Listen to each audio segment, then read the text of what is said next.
So start करते हैं। अगर हम एसआरए की बात करते हैं, so what is SRA? A civil law.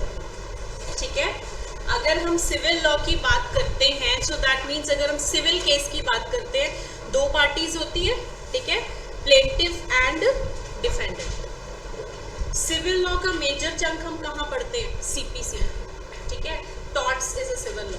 ये सारे हमारे सिविल लॉज हैं।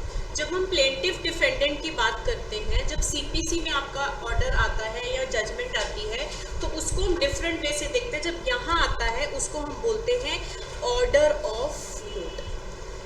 पहली बात तो यहाँ आपने वर्ड जजमेंट नहीं यूज करना, ठीक है। I tell you the mistakes that you do. सबसे पहले यहाँ हम इसको बोलेंगे ऑर्डर ऑफ द कोर्ट, क्योंकि ये चीज क्या है? दिस इज अ रेमेडी, ठीक है। आप किसी से बदला लेने के लिए केस नहीं कर रहे, आप किसी से पनिशमेंट दिलवाने के लिए केस नहीं कर रहे, आप किस चीज के लिए केस कर रहे हो? रेमेडी के लिए। सो वो रेमेडी आपको किस तरीके से मिलती है? That is by an order of the court. Order किसके लिए आता है? डिफेंडेंट के लिए, right. So this is basically a way of giving direction to the defendant कि पोजेशन दे दो, रेक्टिफिकेशन कर दो, कैंसिलेशन कर दो। So this is an order that comes from the court. अब ये कहानी कहाँ से शुरू हुई थी? दिस इज एसआरए, ठीक है। सबसे पहले कहाँ बना था? This was in 1877। 1877 वाला बेयर एक्ट्स उठाओ अपने, फर्स्ट इंट्रोडक्टरी पेज खोलो, ठीक है। This law we have to do along with your bare acts. अगर आप लेटेस्ट बेयर एक्ट उठाओ तो सबसे पहले आपका आता है एसआरए 2018।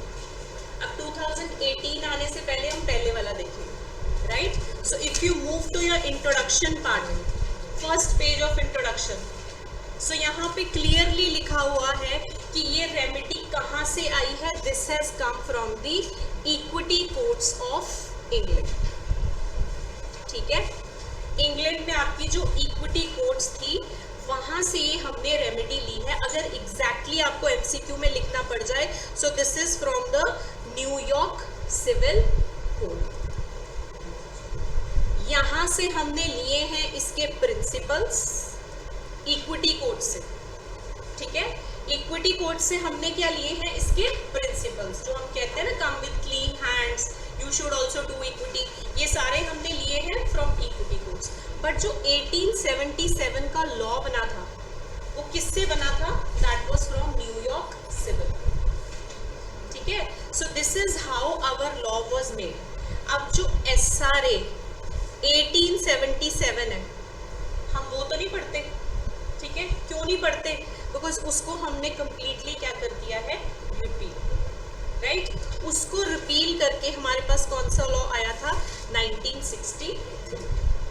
अब ये जो रिपील होके ये लॉ आया था, ये क्यों आया था? बिकॉज हमारा जो 9th लॉ कमीशन की रिपोर्ट थी, ये सारा आपके पेरेंट्स में इंट्रोडक्शन पेज पे दिया हुआ है, साथ साथ में अंडरलाइन कर देना, ठीक है। 9th लॉ कमीशन की जो रिपोर्ट थी, उसने कहा कि जो हम न्यूयॉर्क सिविल कोड से इंस्पायर होके अपनी कंट्री में लेके आ रहे हैं, भाई वो डिफरेंट है। क्यों? बिकॉज जो इंडिया की कंडीशंस है वो क्या है? डिफरेंट, ठीक है। प्रियम्बल में भी हमने कहीं से फीचर्स लिए, कॉन्स्टिट्यूशन में कहीं से लिए, पर उसको चेंज किया ना अपनी कॉन्स्टिट्यूशन के हिसाब से। तो सिमिलरली जब हमने न्यूयॉर्क सिविल कोड से ये रेमेडी बोरो की, हमने लॉ बना लिया 1877 का, बट जो 1877 वाला तो अपनी कंडीशंस के लिए फिट नहीं, तो हमने कहा इसको पूरा चेंज कर दो, ठीक है। एक ही सेक्शन था एक्सेप्ट फॉर सेक्शन 42। ये एक बार दिल्ली में क्वेश्चन आया कि कहीं नहीं मिलेगा, इसको लिख लो, this is missing for the old students also. So this was according to the 9th law commission report, कि जिसने कहा कि सारा कुछ बदल दो, कंप्लीट ओवरहॉल कर दो, दैट मीन्स रिपील ही कर दो, ठीक है। एक ही सेक्शन था जिससे उनको कोई ऑब्जेक्शन नहीं था, दैट वाज सेक्शन 42, ठीक है। सो दैट मीन्स हमारा जो एसआरए 1963 है वो complete new law, it is based upon New York civil code, it is based upon SRA 1877, but उसमें जो मेजर चेंजेस है वो हमने करके 1963 का लॉ, ये हो गया 1963 तक। अब अब उसके बाद 1963 को मेजर अमेंडमेंट कौन सी की है हमने? रिपील नहीं किया, क्या किया है? अमेंड। That year is 2018। ये है जहां से क्वेश्चंस आएंगे, ये है जो आपके बेयरक्स की बिल्कुल स्टार्टिंग में दिया हुआ, right? So we will do it at the end. पहले हम पुरानी चीजें देखेंगे क्या क्या हुई है, उसके साथ में अमेंडमेंट्स देखेंगे क्या क्या चेंजेस हुई हैं, then in the end will make a list, ठीक है? बिकॉज पुराना देखोगे तभी आपको नई अमेंडमेंट का पता लगेगा, right? So this is the history portion of your law. अब बनाते हैं इसके फीचर्स की list, right? The old students have made it, but you can also add to the whatever material is missing. सबसे पहला पॉइंट हमने क्या किया था कल की क्लास में कि ये जो आपका लॉ है, सबसे पहला चीज हम क्या देखते हैं किसी लॉ का? प्रियम्बल, ठीक है? So today we are making a list of the features. Preamble पढ़ो वनिका इसका। An act to define and amend the law relating to certain kinds of specific relief. ठीक है? सो पहला क्वेश्चन आता है, क्या ये लॉ एग्जॉस्टिव है? हर आपके प्रीलिम्स की तैयारी में सबसे पहले 5-6 क्वेश्चंस आते हैं जो हम लास्ट क्लास में कर चुके हैं, ठीक है? द फर्स्ट थिंग इज, क्या ये लॉ एग्जॉस्टिव है? The answer is no. 3 कारण आपने लिखे हुए हैं इसके। कौन से 3 कारण? पहला तो इसका जो प्रियम्बल है उसमें कहीं भी वर्ड कंसोलिडेट नहीं यूज किया, ठीक है? कहीं भी वर्ड कंसोलिडेट नहीं यूज किया। कौन सा वर्ड यूज किया है? Define and amend, right? Second point, ये स्पेसिफिकली लिख रहा है कि हमें क्या ग्रांट की जाएंगी यहाँ? Certain kinds of specific relief. सारी स्पेसिफिक रिलीफ यहाँ कवर्ड नहीं है, यहाँ सिर्फ certain kinds of specific relief है। अगर आपको इस पे क्वेश्चन आ जाए, आप यहाँ एग्जाम्पल भी दे सकते हो। कौन सी एग्जाम्पल? सीपीसी में जाना पड़ता है आपको, ऑर्डर 39 के अंडर। किस चीज के लिए? टेम्पररी इंजंक्शन के लिए, ठीक है? सारे तरीके की स्पेसिफिक रिलीफ आप एसआरए के अंडर नहीं ले सकते, आपको कहीं कहीं दूसरे लॉज की भी जरूरत पड़ती है, जो जो हमारे पास दूसरे सिविल लॉज हैं।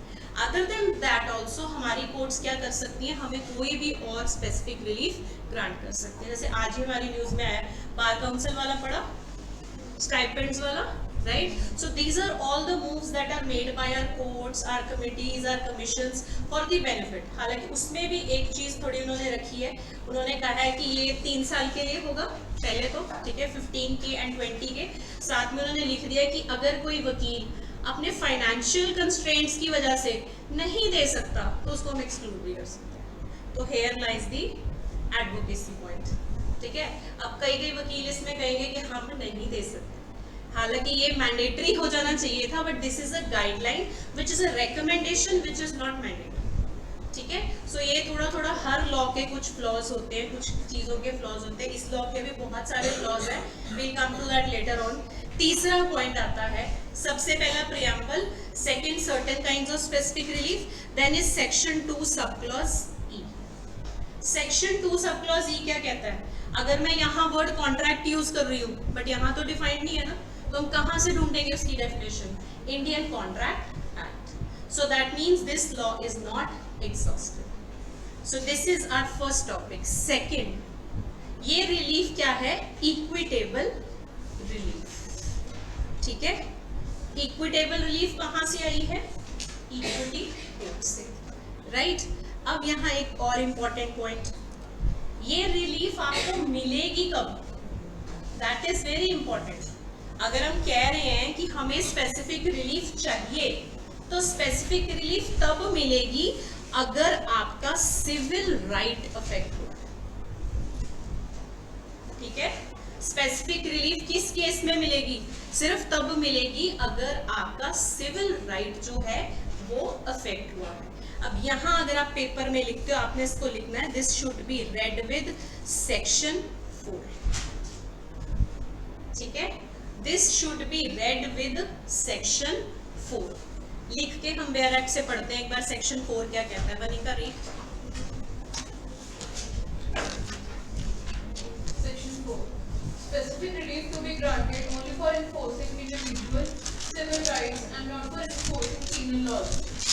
ठीक है। सो अगर हम इसका बेयर एक्ट उठा के देखें तो ये क्लियरली कह रहा है कि ये कोई भी पीनल लॉज को इन्फोर्स नहीं कर सकता, ठीक है, सजा नहीं दिलवा सकता। सो दैट मीन्स आपके किस राइट को इन्फोर्स कर सकता है? सिर्फ सिविल राइट।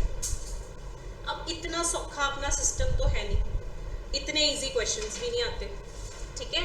अब आपके ये लूप होल्स जो है वो कवर करते हैं।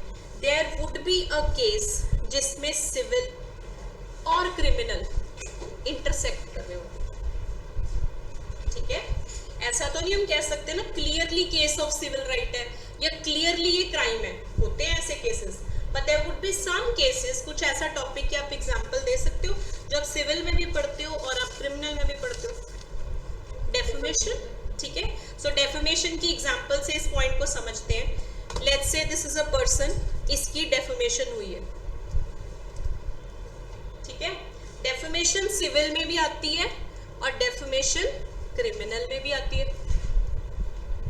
लेट्स से किसी के बारे में किसी ने कुछ फेसबुक पे डाल दिया, राइट। एक रेमेडी तो है, आप SRA के अंडर जाओगे, ठीक है। आप कोर्ट को बोलोगे इंजंक्शन ऑर्डर डालो, ठीक है। इंजंक्शन ऑर्डर डालो और उस बंदे को बोलो यहाँ से सारा कुछ डिलीट करे और आगे से पोस्ट नहीं करे, ठीक है। आप यहाँ पे क्या करवा रहे हो? Restrain. This is the first kind of remedy. ये होगी आपकी सिविल साइड, ठीक है। आई रिपीट, डेफेमेशन की हम बात करें तो it is under both laws, civil as well as criminal, ठीक है। यहाँ पे आपने ऑर्डर क्या दिलवाया कि इस बंदे को रिस्ट्रेन करो, यहाँ से ये चीज डिलीट करो, ये तो मिल गई आपको रेमेडी। अब क्या आपको मना कर सकते हैं कि भाई अब तो BNS के अंडर नहीं जा सकता? कोई मना नहीं कर सकता, ठीक है।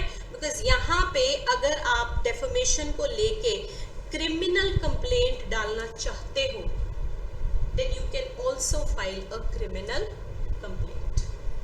पनिशमेंट आपका एक राइट है, डैमेजेस भी आपके एक राइट है, ठीक है। सो यहाँ एक पॉइंट है जहां सिविल प्रोसीडिंग हो प्लस क्रिमिनल प्रोसीडिंग हो, ठीक है, क्या वो टुगेदर चल सकती है? द आंसर इज यस, ठीक है। यहाँ आप कौन सा प्रिंसिपल नहीं लगा सकते जो CPC में फटाफट क्या देते हैं? Race judicata, right. CPC में हम प्रिंसिपल लगा देते हैं ना, रेस जुडिकाटा, ये प्रोसीडिंग चल रही है भाई, रुक जा, this case is pending sub judice, this has been decided judicata. ये प्रिंसिपल्स यहाँ पे अप्लाई नहीं होते। अगर आपके पास दो तरीके की रेमेडीज हैं, आप दोनों रेमेडीज के लिए एलिजिबल हो, because what we say OB just EB remedy, where there is a right there has to be a remedy, ठीक है। इसकी एक और एग्जांपल लिख सकते हो बिकॉज इस टॉपिक पे आपको क्वेश्चंस आ जाते हैं।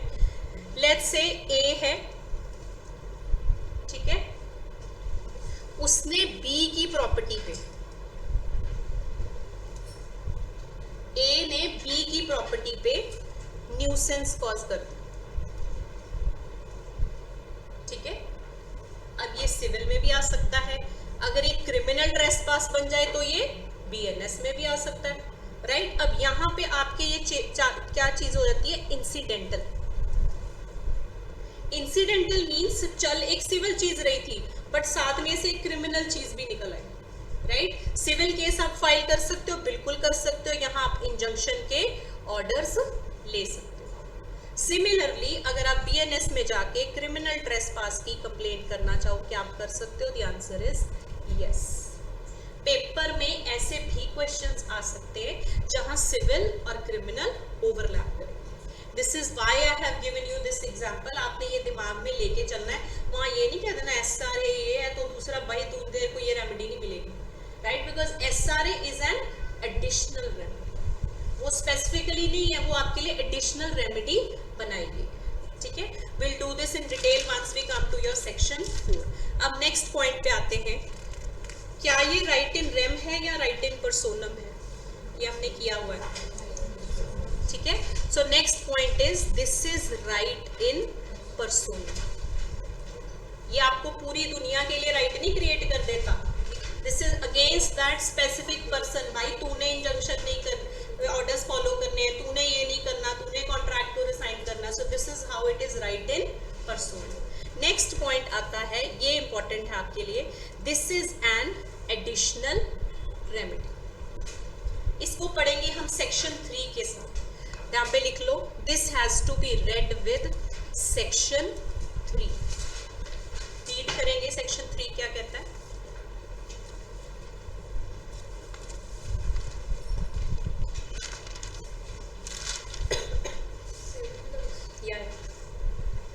Except as otherwise provided herein, nothing in this act shall be deemed to deprive any person of any right to relief other than specific performance which he may have under any contract or to affect the operation of the Indian Registration Act on documents. ठीक है, इसका नाम क्या है, saving clause. Saving clause क्या मतलब क्या होता है, बचाना, इम्यून करना. ठीक है, सो ये क्लॉज क्या कह रहा है जो हम बाद में करेंगे डिटेल में, but because this has to be read with here. तो ये कहता है कि 2 लॉज हैं हमारे, स्पेसिफिकली 2 लॉज हैं. कौन से, Indian contract act and registration act.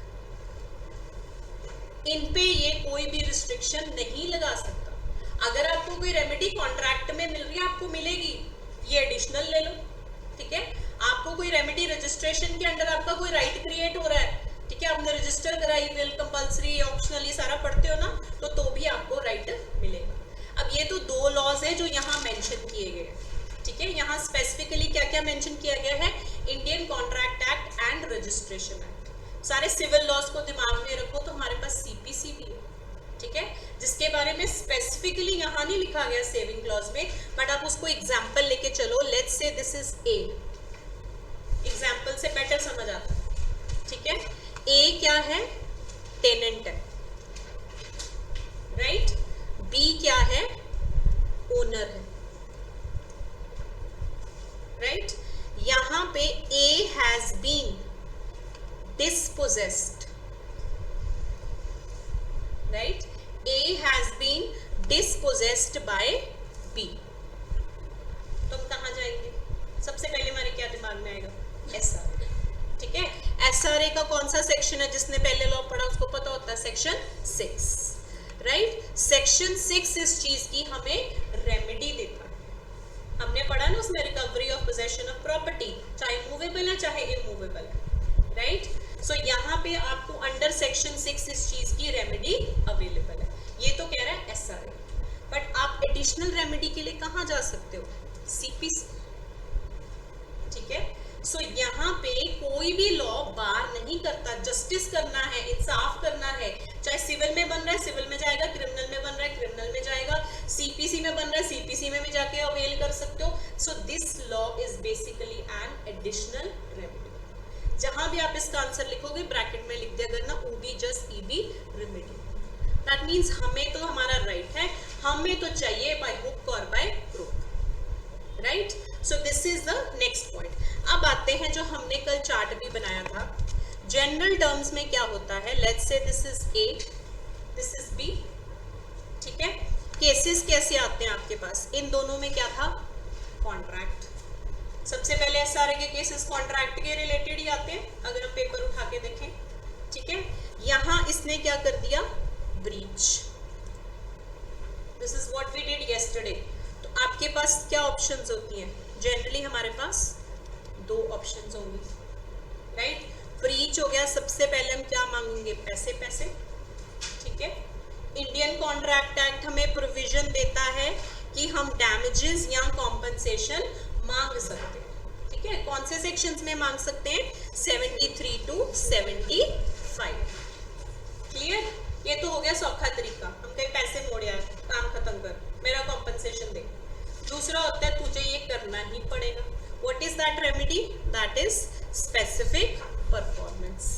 अब क्या हम specific performance Indian contract act में ले पाते, नहीं, वहां तो कहीं भी ऑप्शन नहीं है. ठीक है, सो हमें कहाँ लेनी पड़ेगी, ये एसआरए.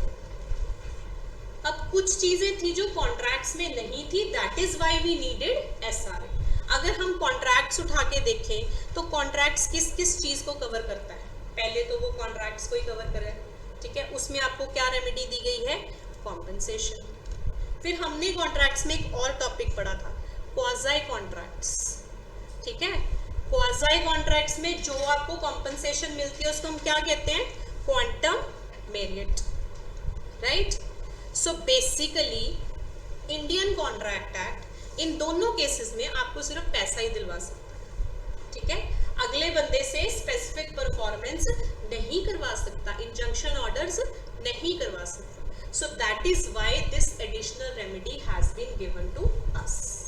अब ऐसे क्वेश्चंस आएंगे जहां पे कॉन्ट्रैक्ट एक्ट भी अप्लाई हो रहा होगा, एसआरए भी हो रहा होगा, तो आपने वहां पे दोनों लॉज का मेंशन करना है। I have told you 2 tricks for SRA. पहले तो जहां पे भी दोनों लॉज हैं दोनों का आपने रेफरेंस देना है। दूसरा, जब भी आपने मेंस में इसका आंसर फ्रेम करना है, always it has to be in 2 parts, before 2018 amendment, after 2018, ठीक है। ये करके देखना, कहीं नंबर नहीं कटेगा। I promise you when you start writing your tests also for SRA, इसके बाद SRA की I am going to make the test, right? So उसमें आप नोटिस करना, जब आप ये आंसर्स लिखते हो आपके कहीं नंबर नहीं कटेंगे। But if you don't give the mention of SRA 1963 तो हो सकता है मार्क्स कट जाए, ठीक है। Now let's come to the next topic। ये जो हमने एग्जाम्पल की है अभी A B वाली, इसमें हमने कल भी किया था, suppose A is also at fault, ठीक है। Suppose A is also at fault, तो क्या वो SRA क्लेम कर सकता है? The answer is no। यहाँ बीच में क्या आ जाएंगे, इक्विटी प्रिंसिपल्स, ठीक है। इक्विटी प्रिंसिपल्स हमने लिखा था कल, 2 होते हैं। पहला क्या कहता है, he who seeks equity must do equity, right? Second principle क्या कहता है, if you want to claim equity you have to go to court with clean hands। ये आपके प्रिंसिपल्स बीच में आ जाएंगे, and then A can not claim a relief under SRA. Damages मांग सकता है, वहां पे भी फर्क पड़ेगा when you decide the damages, right, but SRA में स्पेसिफिक रिलीफ नहीं मांग सकता, राइट। नेक्स्ट टॉपिक इज जो हमने कल किया था, क्या इसके लिए कोई एग्जिस्टिंग कॉन्ट्रैक्ट जरूरी है? The answer is no. अगर आपने एसआरए में रिलीफ क्लेम करनी है तो क्या कंपल्शन है कि there has to be an existing contract? The answer is no.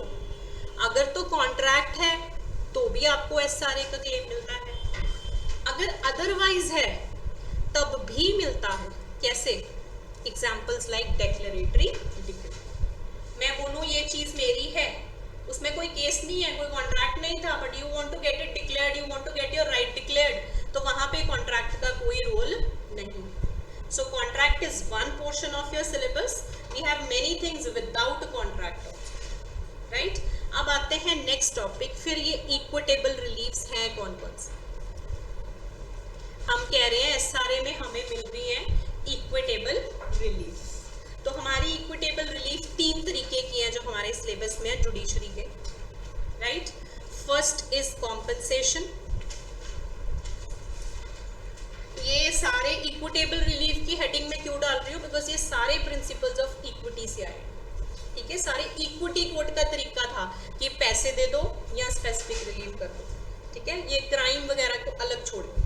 So this is all by the equitable relief heading. So यहाँ आता है आपका compensation, second is specific relief, third one is injunction. ये हम पढ़ते हैं कॉन्ट्रैक्ट्स में, ये दोनों हम पढ़ेंगे in part 2 and part 3 of SRA, right. इसकी हमने कल इलस्ट्रेशन भी की थी 1877 के एक्ट वाली। कौन सी थी? स्पेसिफिक रिलीफ वाली। ये हॉस्पिटल है, ठीक है। हॉस्पिटल में आपके कॉन्ट्रैक्टर्स होते हैं जिनके साथ कॉन्ट्रैक्ट किया जाता है, तूने ऑक्सीजन सप्लाई करनी है, तूने ये सप्लाई करना है, तूने वो करना है, right. Let's say somebody didn't supply oxygen, उसकी नेग्लिजेंस की वजह से कोई डेथ्स हो जाती है, कोई मिस हैपनिंग हो जाती है, तो क्या आप कहोगे भाई पैसे ले ले? Can you say that? The answer is no. तो ऐसे केसेस में एक डेटरेंट क्रिएट करने के लिए, अगले को डराने के लिए कि अगर तूने ये किया तेरे से स्पेसिफिकली ही परफॉर्म कराया जाएगा, that is why we have made the provisions of specific relief, right. जहां पैसा काम नहीं आ सकता वहां स्पेसिफिक रिलीफ है। ये तो था 1963 की स्टोरी। अब 2018 क्या कहता है कि मैंडेटरी हो चुका है। In most of the cases आपको क्या करना पड़ेगा? Specific performance, right. Then we did injunction, जिसमें आती हैं आपकी प्रिवेंटिव रिलीफ, राइट, जिसमें कोर्ट ऑर्डर्स देता है कि आप रिस्ट्रेन करो इस चीज से, आप ये चीज नहीं कर सकते। Now this is a topic we missed, इसको लिख सकते हो, ऑब्जेक्ट ऑफ एसआरए, कल वाले स्टूडेंट्स के लिए भी है। Give the heading object of SRA. अगर हम एसआरए की बात करते हैं तो ये पहली बात तो एक रेमेडियल लॉ है, right, write it down. If we talk of SRA, so ये किस तरीके का लॉ है? This is a remedial law. ये दो प्रिंसिपल्स पे बेस्ड है। एक तो आपका प्योरली लीगल प्रिंसिपल है, ठीक है, जो अभी मैं बार बार बोल रही हूँ, कौन सा? ubi jus ibi remedium, where there is a right there has to be a remedy।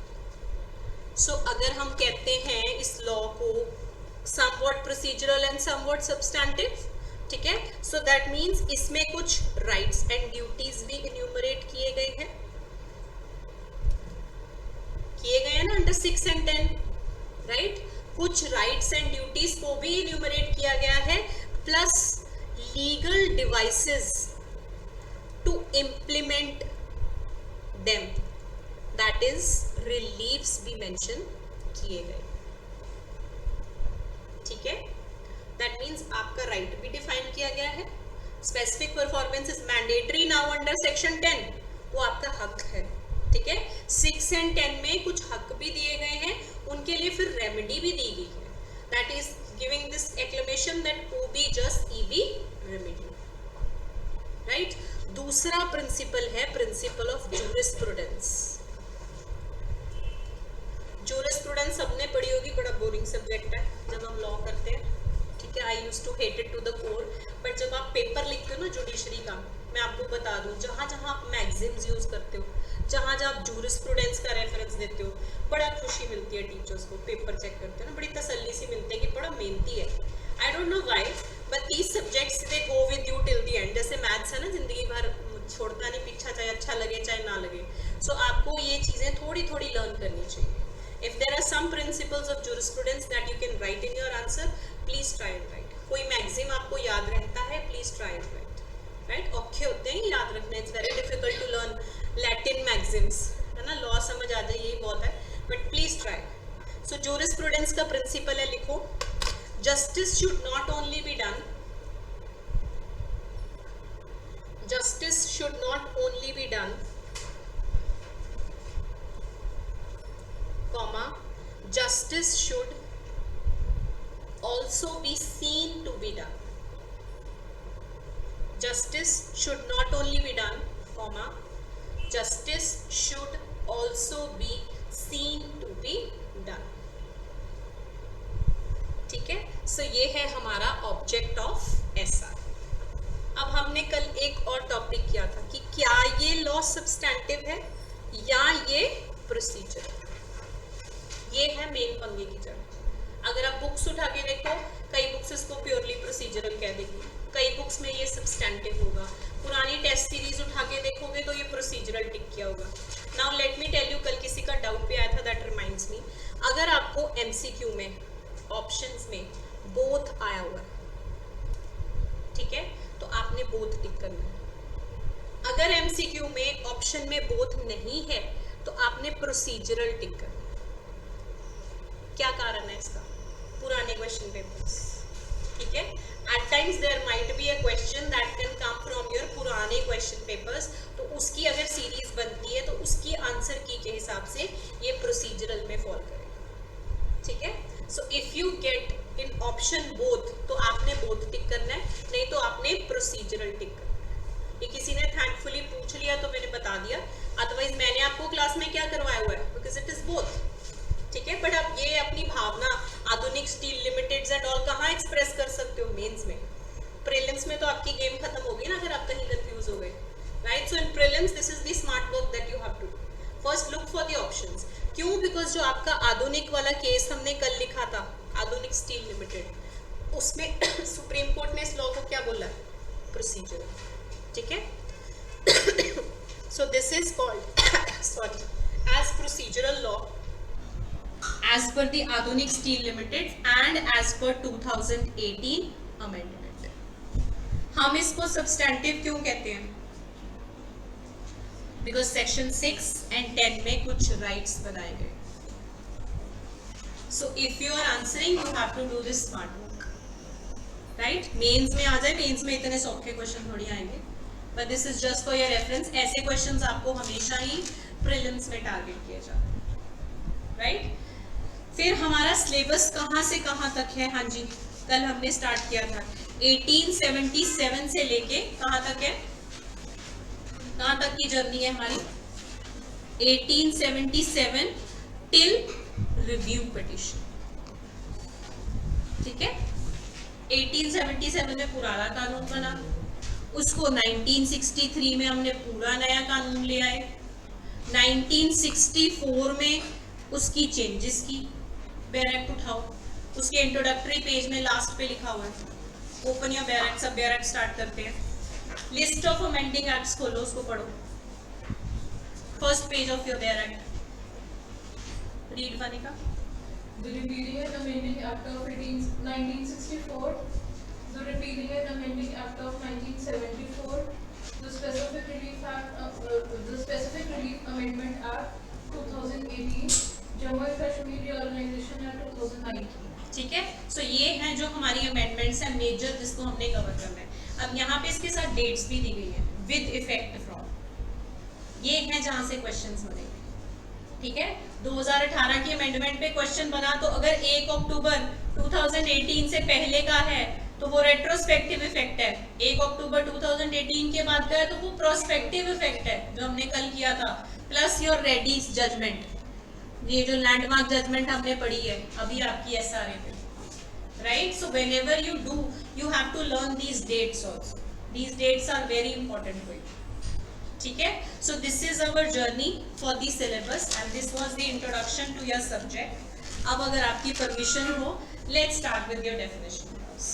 ठीक है, श्री गणेश करते हैं सिलेबस का. Let's start with your definition clause. पहले सेक्शन 1 पढ़ो. Read. Section 1, short title, extended commencement. Subsection 1, this act may be called the Specific Relief Act of 1963. Subsection 2, it extends to the whole of India. Subsection 3, it shall come into force on such date as the central government may, by notification in the official gazette, appoint. ठीक है, सो इसमें कुछ नहीं learn करना आपने except this thing कि section 1 में कौन सी अमेंडमेंट आई है? JNK reorganisation act of 2019. दूसरा, इसका पहला इंट्रोडक्टरी पेज खोलो, उस पे हमारी 2 डेट्स हैं वो लर्न करनी है आपने. ठीक है, पहली डेट क्या है? The assent of the president. किस दिन दिया गया था असेंट ऑफ द प्रेसिडेंट? ये 2 dates. You can not question your examiner. ये क्वेश्चन बड़े ही ऐसे होते हैं, बड़े डायरेक्ट क्वेश्चंस कई बार आ जाते हैं. ठीक है, हर एक्ट की आपकी असेंट की डेट एंड कमेंसमेंट की आपको याद करनी, राइट? सो यहाँ assent of the president was on 13th of December 1963, right? Commencement कब हुई इसकी? That means when did it come into force? The date is 1st of March 1964. ये 2 तारीखें प्लस 1st of October 2018, ये आपके लिए important है. ठीक है, so these are the 3 dates that you need to learn. और आपने फर्स्ट क्लॉज में से कुछ नहीं याद करना, ना आपको पूछा जाएगा. Now let's come to the definition clause. एक एक डेफिनेशन को प्रॉपरली समझेंगे बिकॉज ये कुछ डेफिनेशंस है जो आगे हमारे काम आते हैं, right? Let's start with it. सबसे पहले 2E करते हैं बिकॉज वो कुछ भी नहीं कहती. ठीक है, so let's first start with 2E. Read.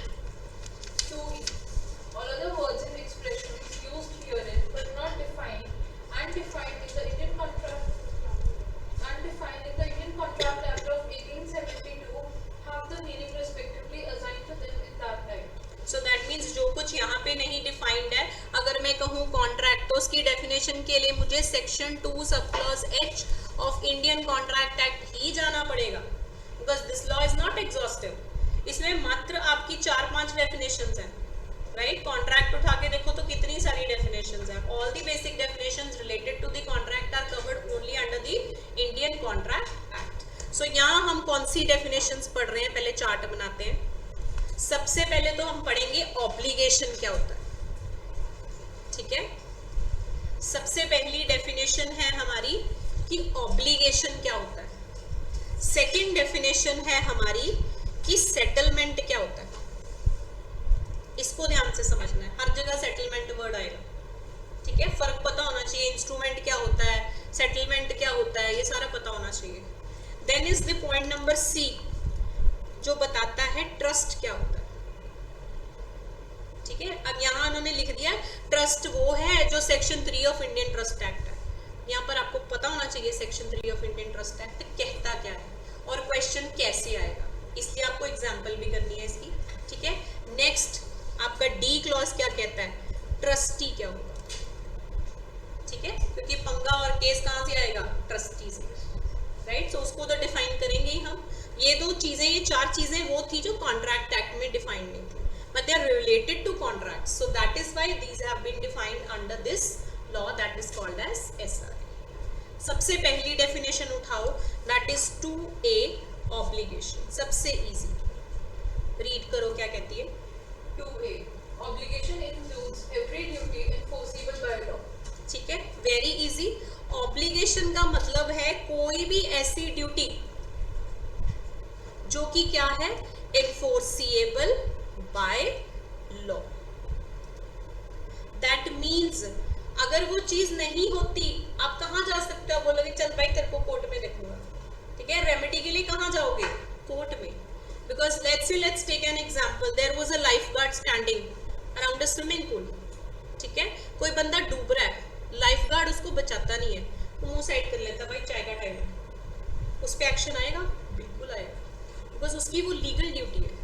Let's say मैं खड़ी हूँ, मेरा कोई दोस्त डूब रहा है, मैं कहती हूँ चल छोड़ इंस्टाग्राम चलाते हैं, वो साइड कर लेती हूँ, क्या मेरे पे एक्शन आएगा, नहीं आएगा, बिकॉज मेरी एक मॉरल ड्यूटी, ठीक है। तो ऐसी ड्यूटी जिसको आप कोर्ट में जाके इन्फोर्स करा सकते हो, उसको हम कहते हैं obligation, and it is enforceable. जैसे हमने फंडामेंटल राइट्स और डायरेक्टिव प्रिंसिपल्स में पढ़ा था ना, directive principles are not enforceable, उसके लिए हमें फिर कानून बनाने पड़ते हैं उनको इन्फोर्सिबल बनाने के लिए।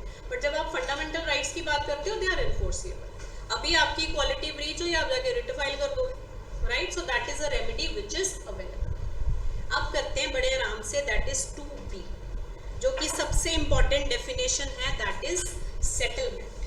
पहले इसको रीड करो, हाँ जी। 2B settlement. Settlement means an instrument other than a will or codicil as defined by the Indian Succession Act of 1925, whereby the destination or devolution of successive interests in movable or immovable property is disposed of or is agreed to be disposed of.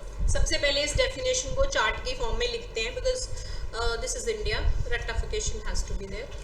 Prelim clear करना है तो ये नहीं कह सकते, understanding ही चलेगी। सो सबसे पहले इसका रट्टा लगाते हैं कि सेटलमेंट होती क्या है, ठीक है। पहला वर्ड यूज किया गया है, इट इज एन इंस्ट्रूमेंट,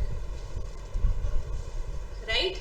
सबसे पहला वर्ड यूज किया गया है, सेटलमेंट क्या होती है, इंस्ट्रूमेंट होता है। इंस्ट्रूमेंट क्या होता है, डॉक्यूमेंट होता है। डायरेक्ट पे अगर सर्कल करके लिखना चाहते हो वही लिख लो, बिकॉज अब एंड में तो डायरेक्ट ही रिवाइज करोगे ना डेफिनेशन के लिए, राइट। सो इंस्ट्रूमेंट होता है जो कि एक डॉक्यूमेंट होता है, राइट। यहां लिखा गया है अदर देन विल और कॉडिसिल, इन पे क्रॉस लगा लो, दैट मीन्स ये भी डॉक्यूमेंट्स हैं, ये भी इंस्ट्रूमेंट्स हैं, बट यहां नहीं पढ़ेंगे हम, ठीक है। अदर देन विल और कॉडिसिल। नेक्स्ट क्या कहता है पार्ट, मैं समझाऊंगी क्या होता है codicil and all. Whereby, right, whereby the destination or devolution of successive interests, ठीक है। whereby the destination or devolution, that means divide होना, जाना, किस चीज का, successive interest का, ठीक है। successive interest कैसे हुआ, एग्जाम्पल ये लैंड है, ये x की है, उसके बाद मैं कॉन्ट्रैक्ट कर लेती हूँ ये y को जाएगी, उसके बाद मैं कॉन्ट्रैक्ट कर ली जेड को जाएगी, ठीक है। ये क्या हुआ, this is devolution of successive interest. उस जमीन में जो हक है वो एक्स से वाई को जा रहा है, वाई से जेड को जा रहा है। अब ये अदर कोई इंस्ट्रूमेंट कौन सा हो सकता है, this can be family settlement, ठीक है। विल नहीं है तो फैमिली सेटलमेंट हो सकती है, कोई भी कॉन्ट्रैक्ट हो सकता है, ये सारे इसमें कवर हो, ठीक है। जिससे आपका कोई भी डेवोल्यूशन ऑफ सक्सेसिव इंटरेस्ट हो रहा है किस प्रॉपर्टी में, मूवेबल प्रॉपर्टी और इमूवेबल प्रॉपर्टी, दोनों प्रॉपर्टीज कवर्ड है यहाँ पे, right. And is disposed of और is agreed to be disposed of. रट्टे लगाने जितनी तो समझ आ गई होगी, ठीक है। दैट मीन्स सेटलमेंट एक इंस्ट्रूमेंट होता है, राइट, एक डॉक्यूमेंट होता है याद रखने के लिए। वो डॉक्यूमेंट अदर देन विल और कॉर्डिसल है, विल और कॉर्डिसल बाय बाय, उनको नहीं याद रखना हमने, इंक्लूडिंग प्रोबेट, राइट, ये तीनों इसमें नहीं आते।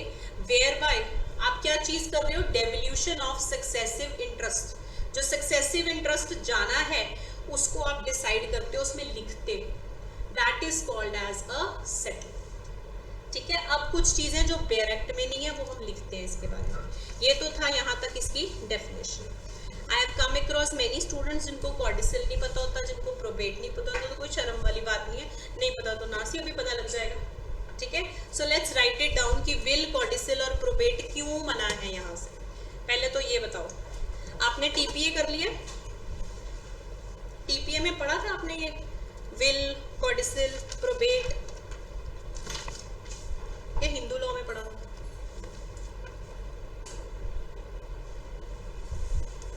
हिंदू लॉ में पढ़ा था। क्यों ऐसे कंफ्यूज हो रहे हो, टीपीए में तो खुद ये चीजें एक्सक्लूड की जाती हैं, पहले तो यहाँ ये पॉइंट याद कर लो, ठीक है। टीपीए में भी एक्सक्लूडेड है विल, कॉर्डिसल एंड प्रोबेट जब आप पढ़ते हो, right. This is covered under Hindu law, family law, personal laws, right. Will आप सब लोगों को पता है क्या होती है, राइट, इसको समझाने की जरूरत तो नहीं है। सेकेंड पॉइंट आता है कॉर्डिसल।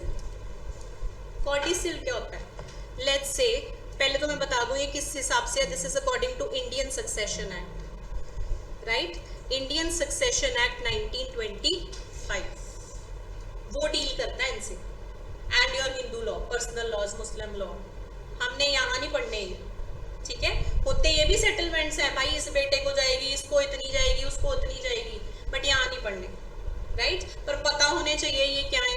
कॉर्डिसल का मतलब होता है, लेट्स से ये एक विल बनाई हुई है, राइट, इसमें मुझे कोई स्मॉल चेंजेस करने हैं,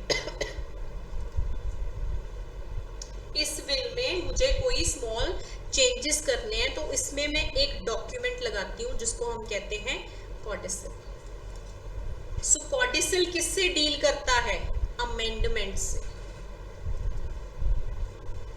मैंने विल बना दी अपनी प्रॉपर्टी की, उसमें लेट्स से मैं कहना चाहती हूँ ये वाला घर भी अटैच कर दो, भाई क्या करना, मैं तो बुढ़ी हो रही हूँ, इसको दे देंगे, right. What is that, that is an amendment to the will. उसके लिए आप एक लेटर डालते हो उसमें, जिसको एक डॉक्यूमेंट कहते हैं, दैट इज कॉर्डिसल। तो ना विल इंक्लूडेड है, क्योंकि विल भी डॉक्यूमेंट है, ना ही कॉर्डिसल इंक्लूडेड है, ना ही यहाँ पे प्रोबेट इंक्लूडेड है। अब प्रोबेट क्या होता है, आपने सुना होगा, प्रोबेट सर्टिफिकेट मिलता है सिविल कोर्ट से, right. If you don't know, यहाँ पे एक लाइन लिख लो, probate is the legal process, probate is the legal process for receiving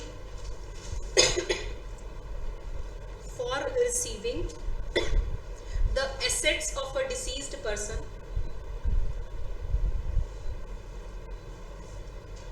and determining the inheritors,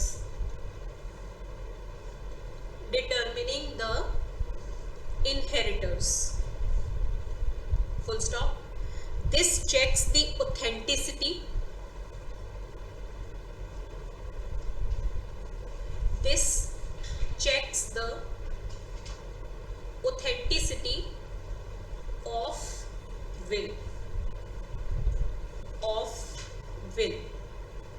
ठीक है, so let's say ये will बनी हुई थी, इसमें मैंने कह दिया ए बेटे को भी जाएगी, बी बेटे को भी जाएगी, सी बेटे को भी जाएगी, यहाँ बेचारा कोई ई था वो रह गया, ठीक है, वो जाके कोर्ट में चैलेंज कर देगा।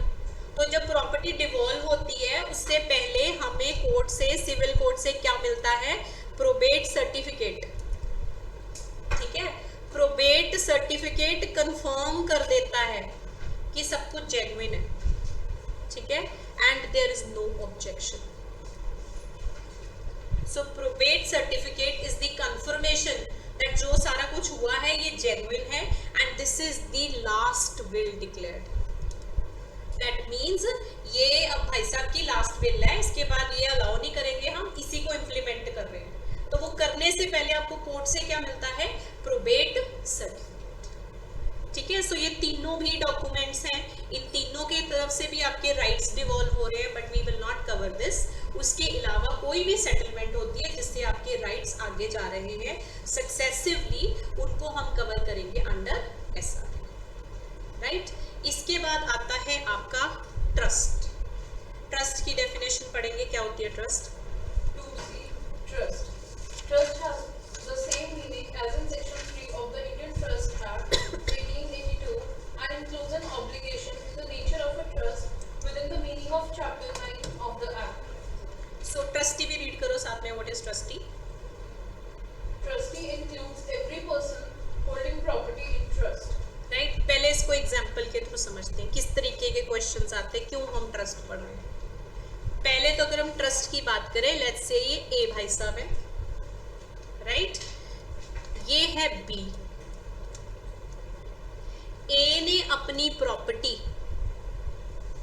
इन ट्रस्ट बी को दे दी, ठीक है। बी को बोला कि तूने सिर्फ इस प्रॉपर्टी को मैनेज करना है, but ultimately beneficiary of this property remains my लाडला सन, ठीक है, जो अभी मेजर नहीं है, अभी क्या है, माइनर, राइट। सो ए क्या बन जाता है, ऑथर ऑफ ट्रस्ट, ठीक है। बी क्या बन जाता है, ट्रस्टी। सी क्या बन जाता है, beneficiary.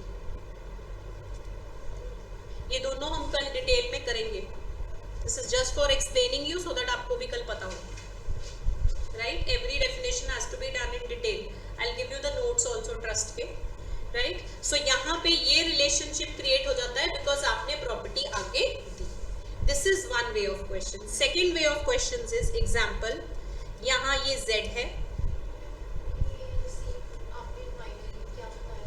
Because this person is minor, so ये प्रॉपर्टी होल्ड नहीं कर सकता, पर इसके बेनिफिट के लिए रहेगी, once this person turns major उसको वो प्रॉपर्टी वापस आ जाएगी। स्पेसिफिक सक्सेशंस एंड ऑल आपने पढ़ा हुआ है लॉ में, हिंदू लॉ किसी ने अटेंड किया हुआ, ये सारे कॉन्सेप्ट्स आपने किया हुआ है, मुझे भूलता नहीं है कि किसने कौन से लॉज किए हुए हैं, न्यू एडमिशन कौन से हैं, सारे याद रहते हैं, ठीक है। सो उसमें कवर होता है। सो यहाँ let's say this is Z, right, इसने ए को प्रॉपर्टी, लेट्स से इसका घर है, एग्जाम्पल से समझाती हूँ तब ज्यादा बेटर समझ आएगा, ठीक है। अपनी प्रॉपर्टी ए को दे दी, राइट। प्रॉपर्टी देके इसको बोला भाई तूने इसको मैनेज करना है, पर इसमें से कुछ रेंट भी आ रहा है इस घर में से, ठीक है। हमने वो घर रेंट को दिया हुआ है तो उसमें से कुछ रेंट आ रहा है, तो out of that rent income आपने एन्युटी ऑफ ₹1000 पर मंथ देनी है, किसको, H को, राइट। Z ने प्रॉपर्टी A को दी, एक घर है, उसमें से उसको किराया भी आ रहा है, ठीक है, किसको आएगा, जो मैनेज कर रहा है प्रॉपर्टी, ठीक है। उसको बोला गया कि इसमें से 1000 रुपया पर मंथ तूने Z को, H को देना है। अब यहाँ क्या रिलेशन बन गया, ये बंदा क्या हो गया, ऑथर ऑफ ट्रस्ट, ये बंदा क्या हो गया, ट्रस्टी, ये बंदा क्या हो गया, बेनिफिशियरी। ये सारे आपको समझ आने चाहिए, तभी आप SRA के क्वेश्चंस अच्छे से सॉल्व कर सकते हैं, ठीक है, क्योंकि ट्रस्ट, ट्रस्टी, सेटलमेंट, ये सारी चीजें आपको पता होनी चाहिए। अब इसकी डेफिनेशन भी आपको लर्न करनी है, so will do that tomorrow, because हमें डेफिनेशन से स्टार्ट करना पड़ेगा, so we can start with it tomorrow.